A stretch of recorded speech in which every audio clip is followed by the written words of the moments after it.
Price the Lord. Hallelujah, hallelujah. ಹೇಗಿದ್ದೀರಾ? ಹಬ್ಬಗಳೆಲ್ಲ ಮುಗೀತು.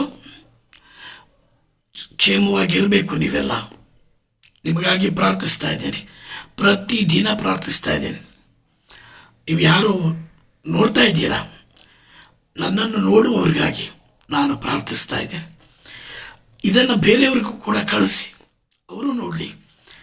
ಇವತ್ತು ತುಂಬ ಜನ ನನಗೆ ಫೋನ್ ಮಾಡಿ ಹೇಳ್ತಾರೆ, ನಿಮ್ಮ ಪ್ರಸಂಗಗಳು ಕೇಳಿ ಬದಲಾಗಿದ್ದೀನಿ, ನಮಗೆ ಸೌಖ್ಯ ಸಿಕ್ಕಿದೆ, ಜಮೀನು ಮನೆ ಮಾರಿದ್ದೀವಿ.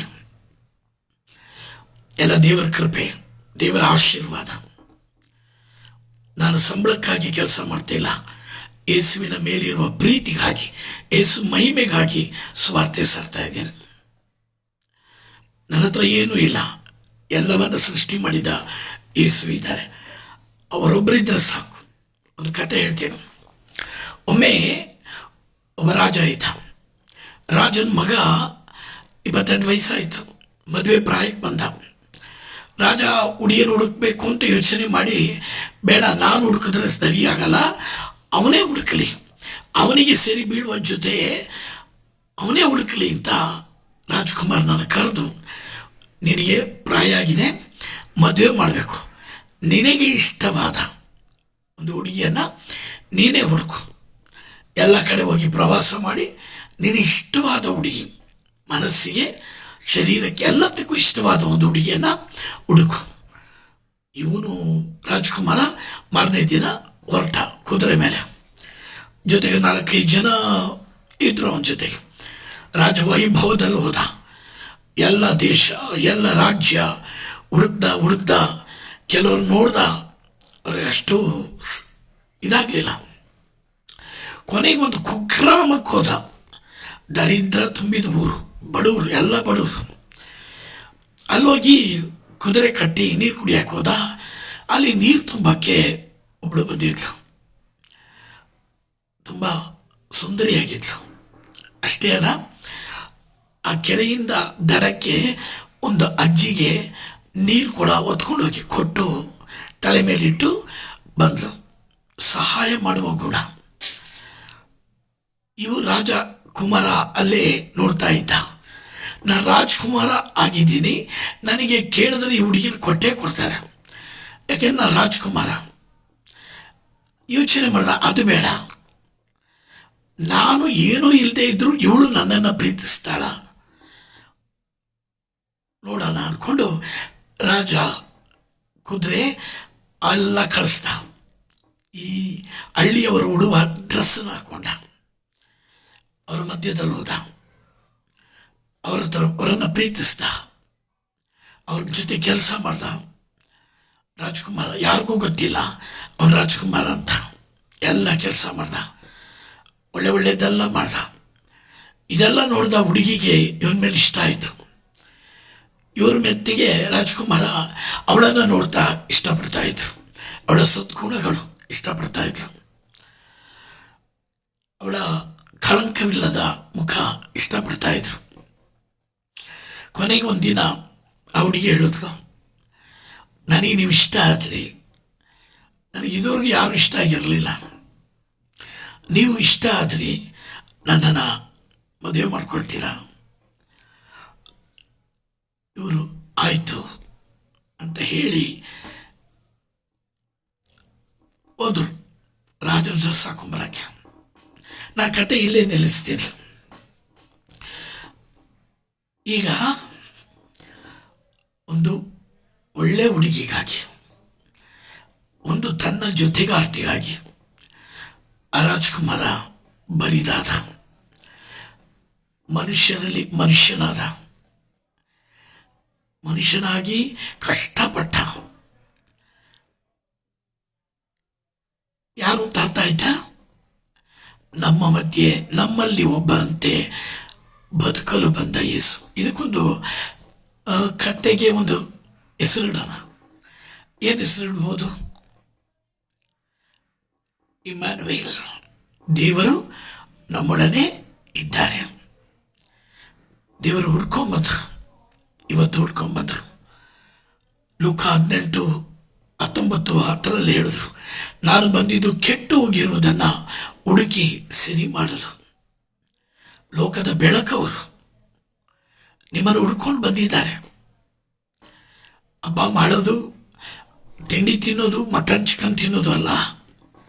ಹಸಿದವರಿಗೆ ಕೊಟ್ಟಾಗ ಹಬ್ಬ ಆಗತ್ತೆ. ಅವನು ಹೊಟ್ಟೆ ತುಂಬಿದಾಗ ಅವನ ಮುಖದಲ್ಲಿ ಬರೋ ಸಂತೋಷ ಇದೆಯಲ್ಲ, ಅದು ಸ್ಟಾರ್. ಬಟ್ಟೆ ಇಲ್ಲದವನಿಗೆ ಬಟ್ಟೆ ಕೊಟ್ಟಾಗ, ಆ ಚಳಿಯಲ್ಲಿ ನಡುತ್ತಾ ಇದ್ದವನಿಗೆ ಒಂದು ಕಂಬಳಿ ಕೊಟ್ಟಾಗ,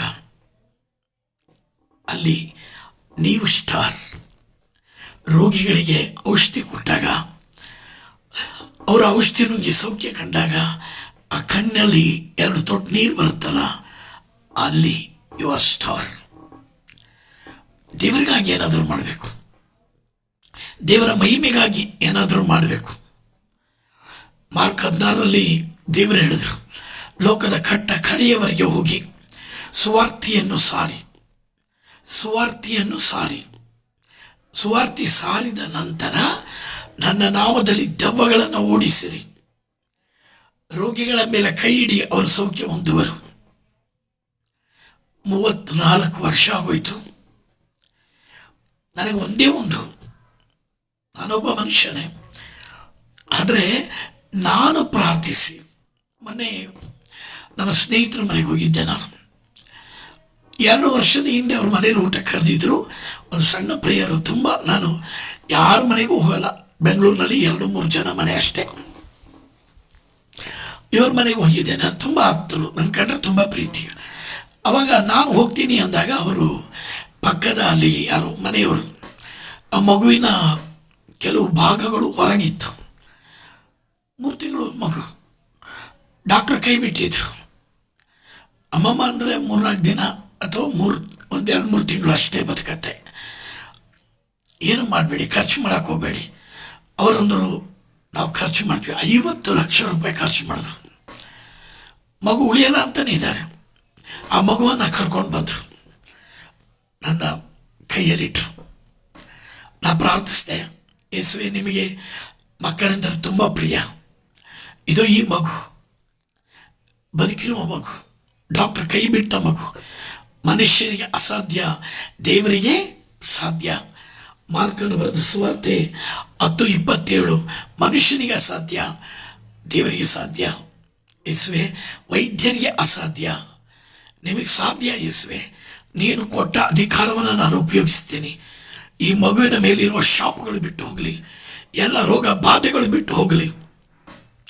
ಯೇಸು ನಾಮದಲ್ಲಿ ಮರಣದ ಶಕ್ತಿಗಳು ಬಿಟ್ಟು ಹೋಗಲಿ. ತಲೆ ಮೇಲೆ ಒಂದು ಶಿಲ್ಬೆ ಗುರುತಾಗ್ತೆ.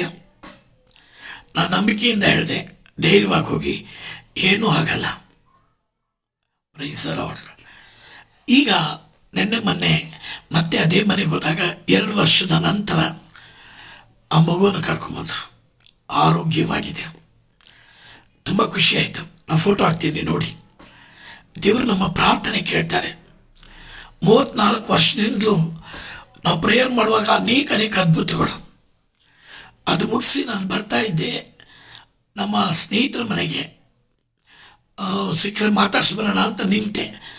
ಅವಾಗ ಬೇರೆಯವ್ರು ನೋಡಿದ್ರು, ಅವ್ರ ತಮ್ಮ ಬರೀ ನಮ್ಮ ಮನೆಗೆ ಬಂದು ಒಂದು ಹೆಜ್ಜೆ ಇಡಿ. ನಾನಂದೆ, ಇಲ್ಲ ಫಾದರ್ ಪರ್ಮಿಷನ್ ಇಲ್ದಂಗೆ ನಾನು ಯಾರ ಮನೆಗೂ ಹೋಗಲ್ಲ. ಇಲ್ಲ ಬ್ರದರ್, ಏನೂ ಇಲ್ಲ, ಬಂದು ಒಂದು ಕಾಫಿ ಕುಡಿದ್ಬಿಟ್ಟು ಹೋಗ್ರಿ. ಸರಿ ಅಂದ್ಕೊಂಡು ಅವ್ರ ಮನೆಗೆ ಹೋದೆ. ಅವಾಗ ಅವ್ರ ಹೆಂಡ್ತಿ ನಾನು ನೋಡಿ, ಓ ಗಾಡ್ ಜೀಸಸ್, ಬ್ರದರ್ ಬಂದ್ಬಿಟ್ರು ಅಂತಂದರು. ಏನಮ್ಮ ವಿಶೇಷ? ನಾನು ಲೋಗಸ್ಸಿಗೆ ಬಂದಿದ್ದೆ ಬ್ರದರ್. ನನ್ನ ಮಗನಿಗೆ ಹುಟ್ಟಿದಾಗಿಂದಲೂ ತಲೆನೋವು. ಈಗ 8-9 ಓದ್ತಿದ್ದಾನೆ. ತಲೆನೋವು ಅಂದರೆ ತಲೆನೋವು. ಎಲ್ಲ ಮೆಡಿಸಿನ್ ಮಾಡಿಸಿದ್ವಿ, ಎಲ್ಲ ಡಾಕ್ಟ್ರ್ ಹತ್ರ ಹೋದ್ವಿ. ಲಕ್ಷಾಂತರ ರೂಪಾಯಿ ಖರ್ಚು ಮಾಡಿದ್ರು ಕೂಡ, ಸ್ಕ್ಯಾನಿಂಗ್ ತೆಗೆದ್ರು ಕೂಡ ಏನೂ ಗೊತ್ತಾಗ್ತಾ ಇಲ್ಲ. ಲೋಗಸ್ನಲ್ಲಿ ಅವನನ್ನು ಕರ್ಕೊಂಬಂದೆ. ನಿಮ್ಮ ಹತ್ರ ಹೇಳಿದೆ, ನೀವು ತಲೆ ಮೇಲೆ ಕೈ ಇಟ್ಟು ಹೇಳಿದ್ರು, ಎಲ್ಲ ಬಿಟ್ಟೋಯ್ತು. ಯೇಸು ನಾಮದಲ್ಲಿ ಹೋಗು ಅಂತಂದ್ರಿ. ಅವತ್ತಿನಿಂದ ಇವತ್ತಿನವರೆಗೂ 1.5 ವರ್ಷ ಆಯಿತು. ಮತ್ತೆ ಅವನಿಗೆ ತಲೆನೋವು ಬಂದಿಲ್ಲ. ಅದು ಯೇಸುವಿನ ಜೊತೆಗೆ ನಿಂತರೆ. ಆದರೆ ಸುವಾರ್ತೆ ಸಾರಬೇಕು, ದೇವರಿಗೆ ಮಹಿಮೆ ಪಡಿಸಬೇಕು. ದೇವರನ್ನು ಮಹಿಮೆ ಪಡಿಸಿ. ಆಟೋಮೆಟಿಕ್ಕಾಗಿ ಬೆಳಕು ಬಂದ ತಕ್ಷಣ ಕತ್ಲೆ ಹೋಗ್ಬಿಡುತ್ತೆ. ಬೆಳಕು ಯಾರು?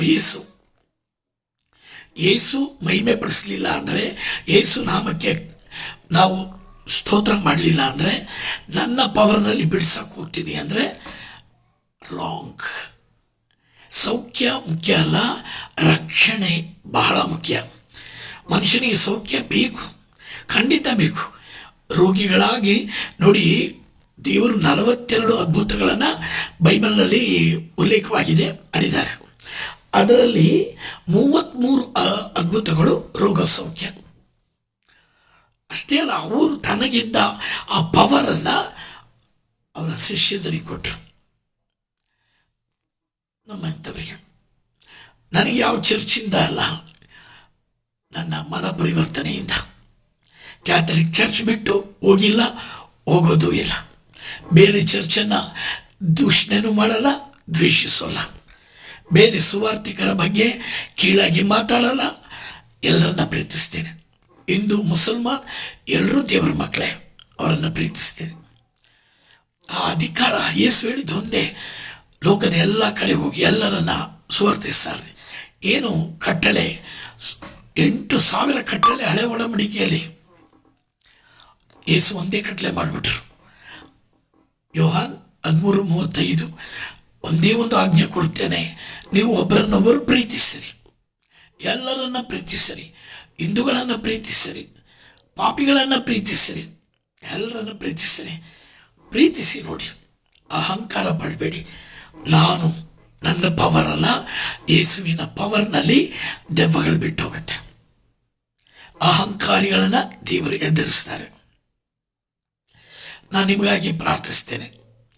ನಿಮ್ಮ ಕಣ್ಮುಚ್ಚಿ ಎದೆ ಮೇಲೆ ಕೈ ಇಟ್ಕೊಳ್ಳಿ.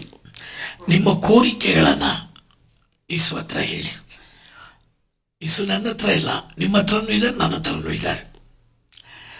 ಮತ್ತಾಯ 28:20 ಹೇಳಿದ್ದಾರೆ, ಯುಗದ ಸಮಾಪ್ತಿಯವರೆಗೆ ನಾನು ನಿಮ್ಮ ಜೊತೆಗಿರ್ತೇನೆ. ಯೆಶಾಯ 46:5 ಹೇಳಿ 4 ಹೇಳಿದ್ದಾರೆ, ನಿನ್ನ ಮುಪ್ಪಿನವರೆಗೆ ನಾನಿದ್ದೇನೆ. ಜೋಶುವ 1:5 ಹೇಳಿದ್ದಾರೆ, ಮೋಶೆಯ ಸಂಗಡ ಇದ್ದ ಹಾಗೆ ನಿಮ್ಮ ಸಂಗಡವೂ ಇದ್ದೇನೆ. ಅವರ ವಾಗ್ದಾನ ಇದೆ. ಕಣ್ಮುಚ್ಚಿ.